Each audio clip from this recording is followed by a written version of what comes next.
Welcome. My name is Jim Ryan. I serve as the chair of the Open Fabrics Alliance.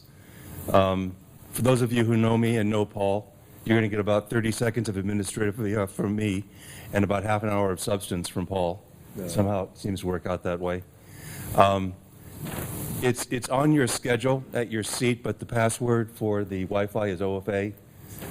John Lee. John, are you around still? John is still screwing around trying to find presentations for speakers who haven't done so yet. So when you can, please give the presentation to me or to Jeff, not Jeff, Bill, and I'll make sure it gets up here on the master list. We do have a meeting room for anyone who wants to have meetings in a closed environment where you can have confidential conversations. Sarah, who's at the front desk, has the room key and manages the schedule. So if you have such a need, please just communicate that with her. Standard rules, this is meant to be a workshop, not a series of presentations. It's meant to be substantive and not marketing, and we certainly encourage interaction. Before we dig into Paul's content, any questions? Okay, well, hearing none, welcome, and over to you. Thanks, Jim. Not sure I can use up my full 39 minutes that Jim gave me, 29, but I'll do what I can.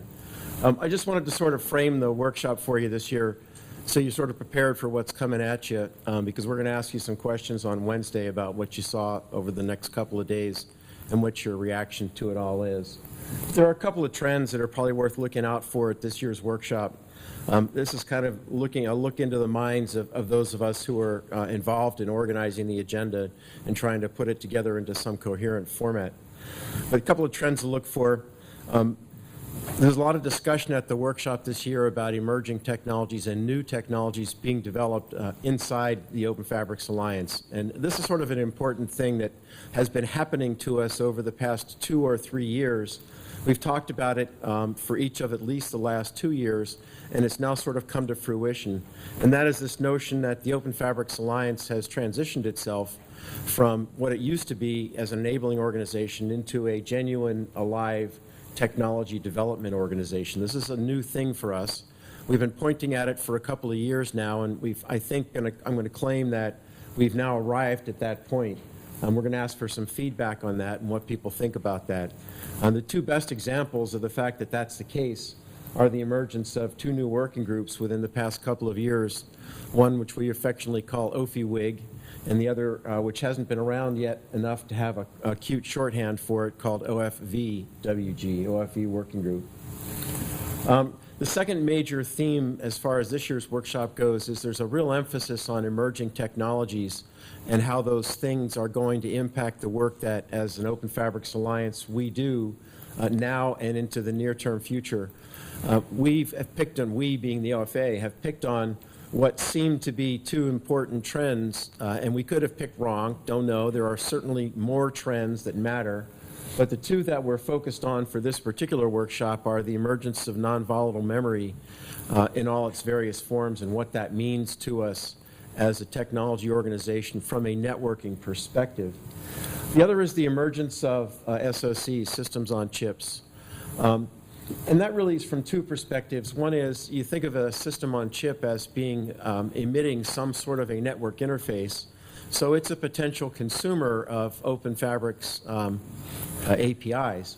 But it's also a platform that supports clients that depend on those APIs. So if you think of it in terms of, there's an API and there's a provider underneath it and a client above it, from an SoC perspective, both of those things are combined into one package. So the emergence of SoCs, particularly in the HPC environment, seems to be an important trend that we in the Open Fabrics Alliance ought to be paying attention to. I guess on Wednesday we'll ask if people agree that that's the right direction or not, but that's where we are for this workshop. Excuse me. The other sort of major theme that's at least been motivating me, and I think the larger OFA for the past several years, is this increased focus on those of us we serve, our stakeholders, if you will, or the consumers of Open Fabric software. Typically, the workshop like this is developers talking to developers, and it's really been good. We've gotten a lot out of that for the past 10 or so years. But there's a sort of a shift, sort of a ground shift going on inside the OFA these days, where it's much more about let's take input from those who are consumers of open fabric software. Let's make sure that we're being responsive to the needs of those who are consuming that software. And if you've been at the workshop in the past 2 years, you've heard me talk about this notion of application-centric I/O, which is, there's a definition coming up, I think, but it's the art and science of developing network stacks that make applications operate more efficiently. It's sort of a relentless focus on what is it that applications need in order to make themselves run effectively. And that's very much driving the work that's going on in the open fabrics these days, particularly in OFI-WIG and OFE-WG. It's sort of a counterpoint to traditional network development if you stop and think about it for a second. Network development usually emerges from the emergence of an underlying technology like faster Ethernet or faster InfiniBand or whatnot. And then on top of that, historically, an API gets built that allows someone to use the services of whatever this wire is. Then the whole thing gets pitched over the wall and given to application developers, and they're told, here's the API, use it, and go forth and prosper. And with the emergence of OFI-WIG, we've sort of turned that paradigm on its head, very much intentionally, where we've started out by, rather than saying, you know, what are the characteristics of the wire, let's build an API that expose those, and then let's turn clients loose. What we've done is we've started out by asking the consumer, what is it that you need in order to make your applications run better? Developed an API from that, and from that we hope wires will emerge to support it, although it's supported on top of existing wires today. So there'll be a lot of talk this morning about OFI-WIG, so you'll hear more about that. On Wednesday, we'll come back and do a direction check. You know, are we going the right direction as an organization, as an alliance? Are we doing the right thing? And more importantly, not so much feedback right or wrong, but let's plot our direction for the coming year. So, for example, tomorrow afternoon, there's sessions from most of the working groups, and typically those sessions are fairly dry. They're, well, this is what we did this year, and this is, we've asked the working group chairs to think much more specifically about what are your plans for next year, you know, and to present that, discuss that here, we can get some directional feedback from an alliance as a whole. Is this the direction we want to see our working groups going? Just a quick word about this change that I was describing just a moment ago about this movement towards application-centric I/O. But this is sort of a brief history in one graph of, you know, what used to be called OpenIB. We now know it as Open Fabrics Alliance. But if you look on the left-hand side, back in 2000, shortly after the emergence of the InfiniBand specifications, what happened was there was no API defined in the spec, as we all know, for good reasons. We don't need to revisit that. But what happened was a series of vendors emerged, and each one had his own software stack to support his implementation of the InfiniBand spec. And that threatened to fracture a nation industry that caused a lot of confusion amongst consumers, and it caused a lot of angst, essentially. And from that emerged this notion of the Open Fabrics Alliance, the idea of which was to sort of unify, you know, an existing nation industry, InfiniBand industry, if you will. And I'm being specific here, this was about InfiniBand at the time.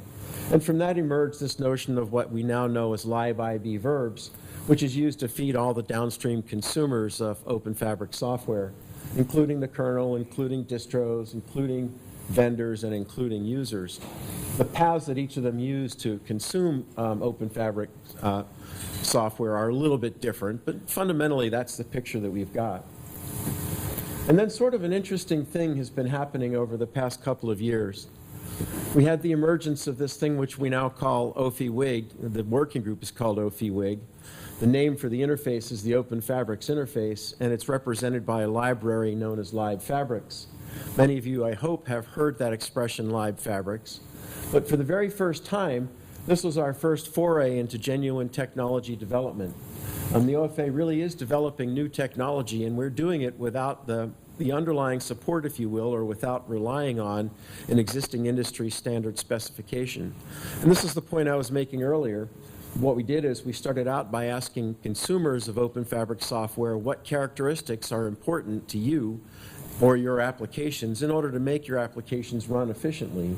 So this is purely requirements-driven technology development, and this is a real shift for the Open Fabrics Alliance. It's something that we have not done before.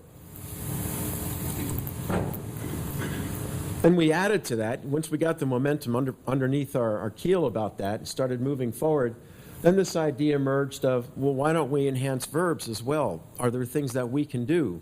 We don't need to sit around and wait for an industry standards body to come up with a new version of the verb semantic behavior. Why don't we do that here in the Open Fabrics Alliance and see if we can potentially drive that backwards into the standard specifications that underlie verbs today, the specs that are defined in some combination of the IWARP RFCs and the InfiniBand spec. And that gave rise to a very recent development, which is the emergence of a new working group known as Open Fabrics Verbs, which is the Open Fabrics Verbs Working Group. So really, we have moved into the realm of being a technology development organization, and this is something new for the Open Fabrics Alliance as of the past 2 or 3 years. Again, as I say, we've been threatening to do this for a couple of years now, and here we are. The other thing about it that sort of goes along with that is there's a small working group, if you will, inside the Open Fabrics Alliance. It's not a secret, but I suspect that many people don't know that much about it, known as the TAC, the Technical Advisory Council. And the TAC was formed some number of years ago, several years ago, thinking that we really needed somebody or some group inside the Open Fabrics Alliance that was looking at trying to chart the course of technology going forward. As we've emerged as a technology development organization, as opposed to an industry enabling group, which is what we used to be, the TAC has emerged as the OFA's, for lack of a better term, technology incubator. This is a really good example. OFI-WIG is a really good example of how we see the TAC work. Somebody came forward with the idea about, we should do something with APIs. Not sure what it is. Maybe it's just extending verbs. Maybe it's something significantly more than that. Not sure. We talked about it in the TAC for probably 6 or 8 months. And out of that eventually emerged a proposal that went to the Open Fabrics Board of Directors to form a new working group, which we now know as OFI-WIG. So that idea was incubated inside the TAC, brought forward to the OFA, and consecrated as a working group. So what the OFA does, briefly speaking, and Frank Berry, I think, is going to talk about this tomorrow. Are you on tomorrow? Frank is one of the co-chairs of the TAC as it stands today. So it serves as a technology incubator. Its role is to do things like observe trends in technology in the industry. Its role is, it's not really said here, but it really is true, is to reach out. I was talking before about being more responsive to our consumers. One of the things it's doing is reaching out to the consumers around us, bringing those people in and talking with them about what is it that we need to be doing from a networking perspective in order to make you more effective and help you build systems that are more responsive to your needs.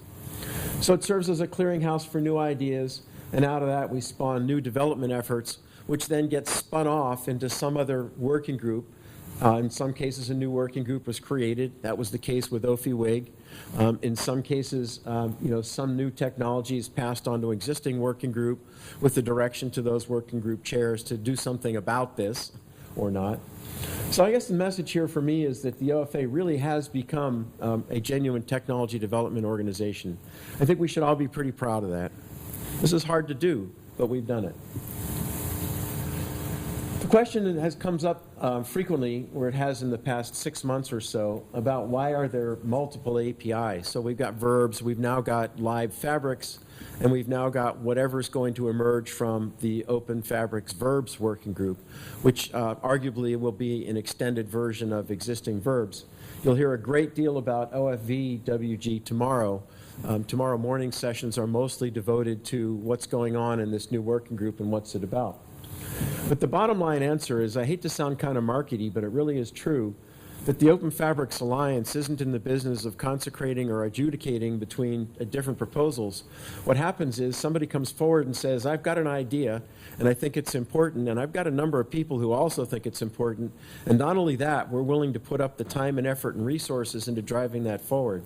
And if it meets that criteria, the board looks at it, the board essentially being the promoters, us, look at it and say, is this something that we want to be an official project of the Open Fabrics Alliance? That's what happened with OFI-WIG. That's what happened with the Open Fabrics Verbs Working Group. So I don't think it's the role of the OFA to be adjudicating amongst different proposals like that. It's the role of the Open Fabrics Alliance to be supporting the direction that its members want to see it go. And that is precisely what's happened here, I think, to the advantage of the industry as a whole. Are those two APIs different? Absolutely. They're completely different. Now, we get the criticism, or I've heard a number of times, gee, you're going to create confusion in the industry. Well, that may happen. It's not the first time, by the way, that there's been confusion in the networking industry. That's not necessarily a bad thing. But if you think about the differences between the two sets of APIs, one of them is really specifically chartered to extend verbs the way we know it today, and potentially to push those changes back into the standards from which they emerged, the InfiniBand spec via the IBTA. That part is being discussed, and it's a discussion in which I would encourage everyone in this room to engage. The other one, OFI-WIG, is not constrained to verbs. It's constrained only by what are the requirements, well, two things, two constraints. What are the requirements of applications that are consuming that API, and what can we realistically do without making this thing so convoluted and heavyweight that it falls over of its own weight? Hopefully we haven't gotten to that point. I don't think we have. So that's one very important difference. The other one flows from it. Since verbs is based on the InfiniBand architecture as represented by InfiniBand, Rocky, and iWarp. So when I say InfiniBand architecture, maybe I should more properly say RDMA architecture. It is based on existing RDMA networks, existing networks. So Open Fabrics Verbs Working Group is really focused on an API that runs over existing RDMA-style networks. Nothing to say that that can't change over time, nothing to say that that role can't expand, but for now, that's where it's focused. OFI-WIG, on the other hand, was developed specifically to support the idea of being transport agnostic. It did not start, as I was saying in the beginning, it did not start with an existing wire and wire characteristics and behaviors and build an API on top of that. It started from the top down. And the recognition was that there are many consumers of Open Fabric software who would like to use other networks, some of which may not yet have emerged. In fact, we're sure that some of them haven't emerged. So two really important differences. One is grounded in verbs. One is grounded in the underlying wire, the RDMA wires that exist today. The other is not based on verbs and is transport agnostic. Not good, not bad, different. You'll hear more about both of those in sessions today. Most of the morning today is focused on OFI-WIG. Most of the morning tomorrow is focused on Open Fabrics Verbs, and see what you think of it. I'm going to encourage everyone in this room to participate in both of those working groups, both either, but neither should not be one of your choices. So if there's an A, B, or A or B choice, one of your choices is not A or B. So pick one or the other, participate. As is usual with the Open Fabrics Alliance, on the website you can find links to subscribe to the mailing lists. I often hear, Paul, how do I get involved? And the answer, quite simply, is the best way to start is subscribe to the mailing list. OFI-WIG is fairly far down the road. We've been at it since August of 2013, I think. OFV is just now getting its feet under it. It had its first half dozen or so meetings in the past month, let's say. The OFI-WIG has, I wouldn't say splintered, by no means is that the right expression. It has spawned a separate subgroup which is focused specifically on data storage and data access. So there's really two parts to OFI-WIG right now. There's what I would describe as the main OFI-WIG working group, which meets weekly. Then there's another group focused specifically on data storage or data access. Some of us persist in describing that as kernel APIs. Maybe that's one way to think of it. Not really sure. But if you stop and think about this notion of application-centric I/O, the way it was described over the past several years, we sort of arbitrarily broke it into 4 different classes of applications, if you will. The first being distributed and parallel computing, the second being data storage and data access, the third being data analysis type applications, and the fourth being classic sockets.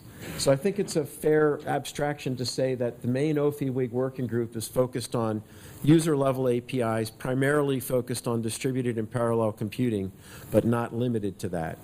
The data storage and data access group, on the other hand, is focused on exactly what it says, making sure that the API is suitable for use with data storage and data access kinds of applications. OFI-WIG is, as I said, has just got its feet under it in the past couple of months, so I'm not sure. I think it's still pretty much in a formative phase. Now is a really great time to get engaged with that working group going forward. All are welcome to attend. We're open source. You know, come on in, have your say. Doesn't require Open Fabrics Alliance membership to participate in either, but needless to say, we encourage you to join both, to join the Open Fabrics Alliance. There's value in doing so. This is something that I think I've been saying a lot over the past 20 minutes or so, so I won't spend a whole lot of time on this slide, but it's a summary. It's a slide that was presented, I think, both last year and maybe even the year before, trying to motivate the idea of application-centric I/O. But I guess the point I'm trying to make with this slide is this whole notion of being responsive to the consumers of Open Fabric software and being focused on application performance as a fundamental driver has infused itself into the fabric of the Open Fabrics Alliance, fabric of fabrics, I guess, and has become sort of a key watchword for the OFA. It's driving a lot of the way we're thinking these days about networks and network development going forward. So again, the whole point behind this slide was, rather than take a tops-up approach to developing an API, take a tops-down versus bottoms-up. I got that all confused. Take a tops-down approach, look at applications, application requirements, develop APIs from that, and map that on top of wires, either existing or new emerging wires. So application-centric I/O. Oh, there's the definition that I claimed was there, sure enough. The art and science of defining an I/O architecture to maximize application effectiveness. Again, that relentless focus on what do applications need to succeed. Beyond those two emerging technologies that are going to consume a significant amount of the workshop this year, and I mentioned this in the first slide, the two other sort of major themes for the workshop this year are about technologies, emerging technologies, and those that are going to impact us going forward. You may remember that, I forget if it was last year or the year before, we talked about the sort of things that might impact networks going forward, network development. One of the things that we identified was emerging technologies. You know, things don't stay still underneath us, things change, and as an alliance, we're going to react and respond to that. And two obvious ones are the emergence of non-volatile memory and the emergence of SoC, systems on chips. From an NVM perspective, there's going to be a number of sessions today.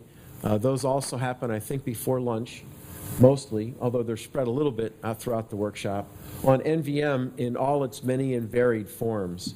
There is NVMe, there is NVM or NVMe over fabrics, there's the programming model, and there's applications and uses of NVM. There are a couple of sessions on that, and a session prognosticating on what is the emergence of NVMs say in terms of the shifting memory hierarchy over time. So these are things to which the Open Fabrics Alliance is going to want to, I think, respond over time. That being the case, it seemed like a really good idea to bring that into the workshop and get us all grounded on what's going on in NVM world from a networking perspective. The other one I already talked about a little bit was systems on a chip. They're both a consumer of OFA APIs in the sense that the provider, so to speak, is integrated into the SoC. Then there's the API, and then there's the client on top of that that consumes that API. So all of that is wrapped together into a single package called an SoC. For that reason, it seemed like this is another really important topic that we ought to be looking at. Couple that with the emergence of SoCs in the HPC space, which tends to be a bellwether that drives our alliance, and it seems like a natural thing for us to be focusing on. So there'll be several sessions on that. The other one of note is a renewed focus on the national labs. Today, there's going to be something that we've never had before, which is a National Labs Forum. That happens this afternoon. This is an opportunity where we as an alliance get to listen carefully to the national labs and what they have to say and directionally where they think that we need to be going from a networking perspective. Once again, that sort of relentless focus on what do our consumers want us to do. And in addition, there's going to be sessions from Oak Ridge tomorrow and one from Lawrence Livermore on Wednesday. Again, the focus is what's going on in the labs and what do we need to do as a technology going forward. So let's reconvene on Wednesday. We'll do a direction check on do we think we're going the right way, and I sure hope the answer is yes. Ocean liners can change direction. If we need to, we will, but I would prefer to hear that we think we're going the right way, but let's see. And more importantly, let's plot the course for next year. So this thing is not on autopilot by any stretch of the imagination. There's a relatively small number of loudmouths who kind of, tend to set the direction, and that flows out of what happens here in the workshop. So let's get engaged on Wednesday and talk about our direction going forward. Meanwhile, I hope everyone's going to enjoy the sessions. I personally am extremely excited about the agenda this year. I think it's one of the liveliest and most interesting agendas we've had in a number of years. Not that other workshops aren't lively, because they are, but this one I think will have a different tone to it, and we'll see what comes out of it.